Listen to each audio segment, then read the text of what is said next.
Protozoários entéricos, amebíase e giardíase.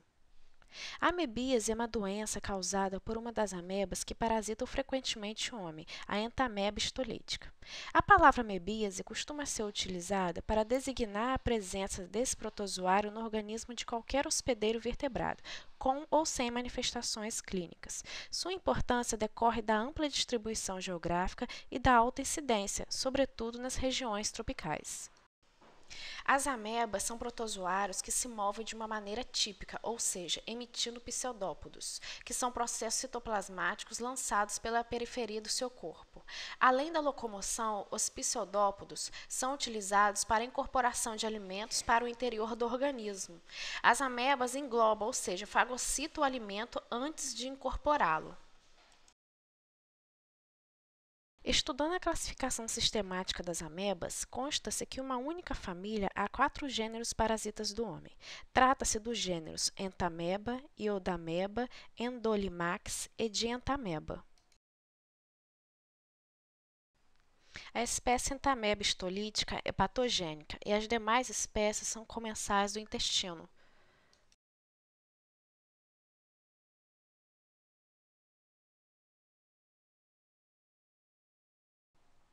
A seguir serão apresentadas as espécies comensais do intestino, incluindo as formas trofozoítas e a forma de cisto.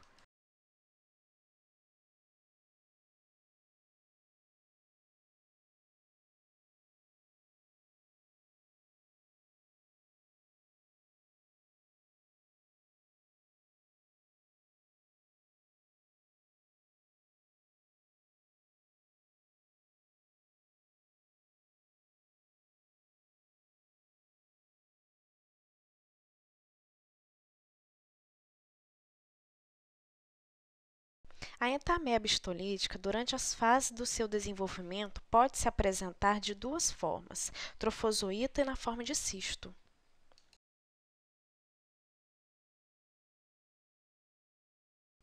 A Entamoeba histolítica apresenta-se sobre duas formas, a invasiva e a não invasiva. As formas invasivas de tecido são as mais ativas do desenvolvimento dessa espécie. Essa forma é virulenta, patogênica e hematófaga, pois apresenta hemácias intracelulares consequência do seu hábito hematofago.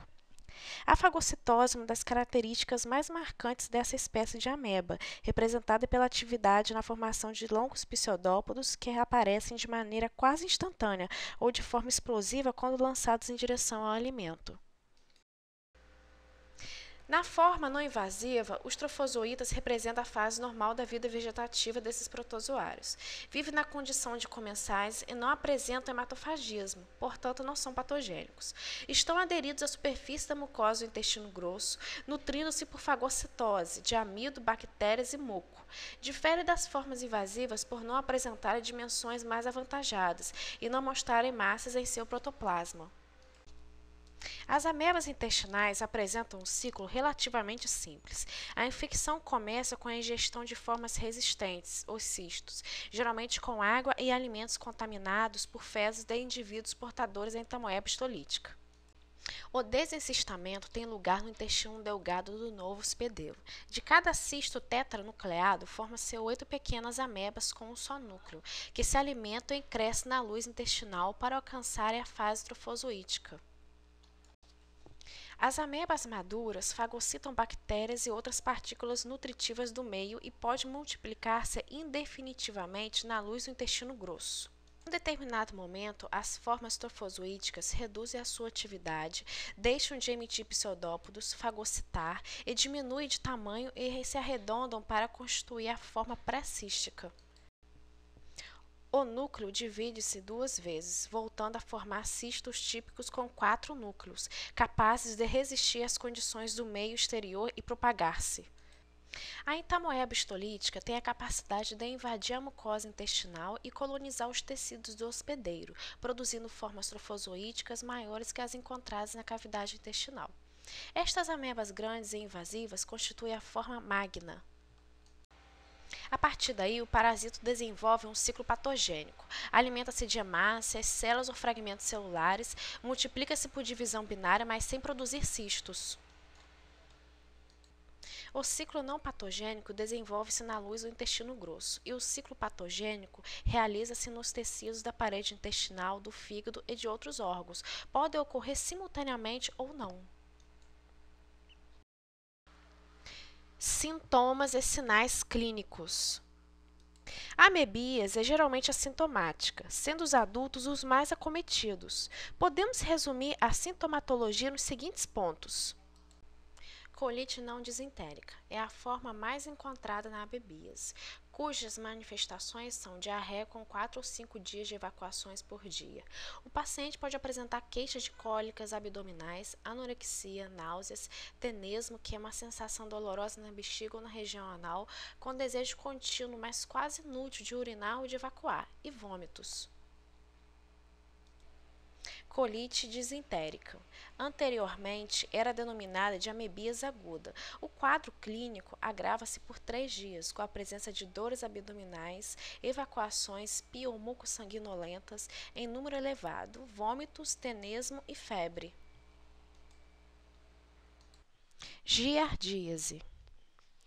Giardíase é uma infecção intestinal causada pelo protozoário flagelado Giardia duodenalis, também chamado de Giardia lamblia.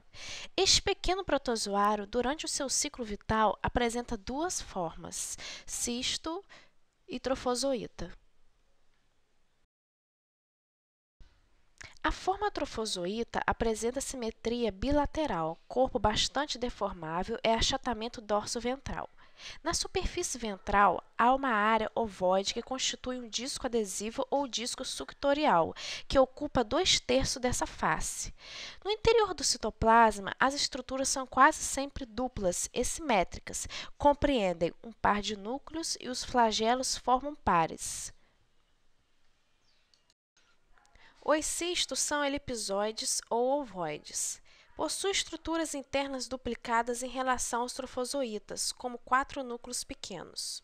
A disposição, entretanto, pode ser irregular, estando ora 4 núcleos agrupados perto de um dos polos, ora dividido em 2 extremos. Na água, os cistos podem conservar sua vitalidade durante 2 meses ou mais. Os trofozoítas vivem no duodeno e nas primeiras porções do jejum, sendo por vezes encontrado nos ductos biliares e na vesícula biliar. A atividade dos flagelos promove um deslocamento rápido e irregular. Porém, aderem em grande número à superfície da mucosa, graças ao disco suctorial que possui, chegando a formar um revestimento extenso ao ponto de interferir na absorção de gorduras e vitaminas lipossolúveis, especialmente a vitamina A. Ciclo biológico.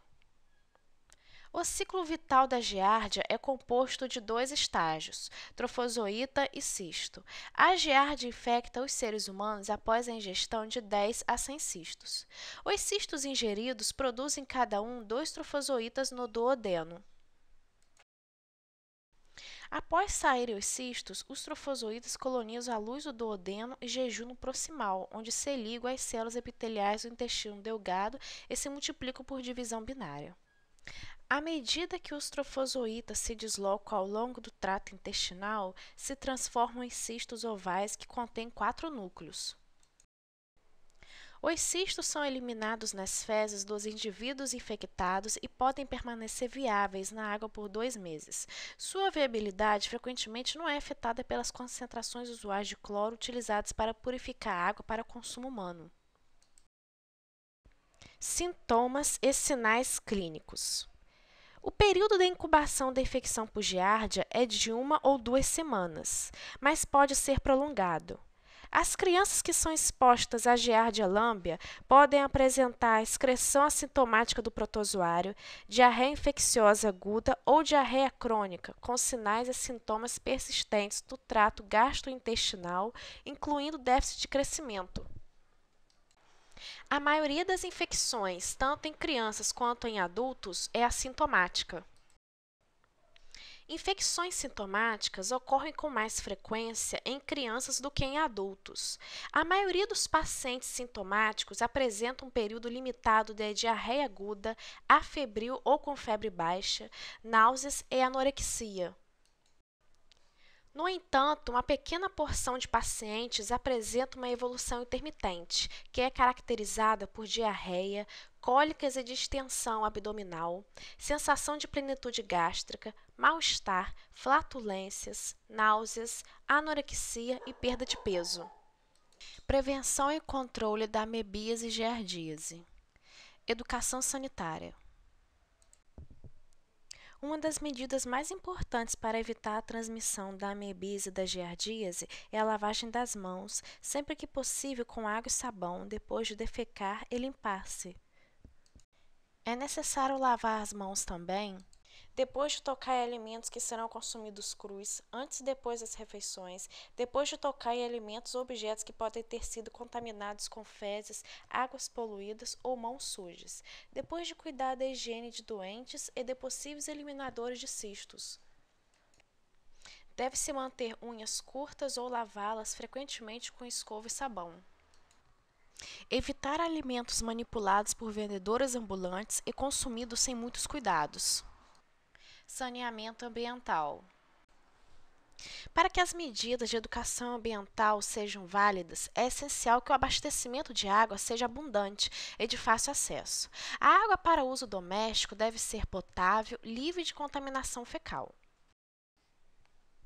É necessário clorar e filtrar a água antes de consumi-la, com a finalidade de prevenir contaminação por defeitos existentes na rede de distribuição de água e principalmente em regiões onde não há estações de tratamento.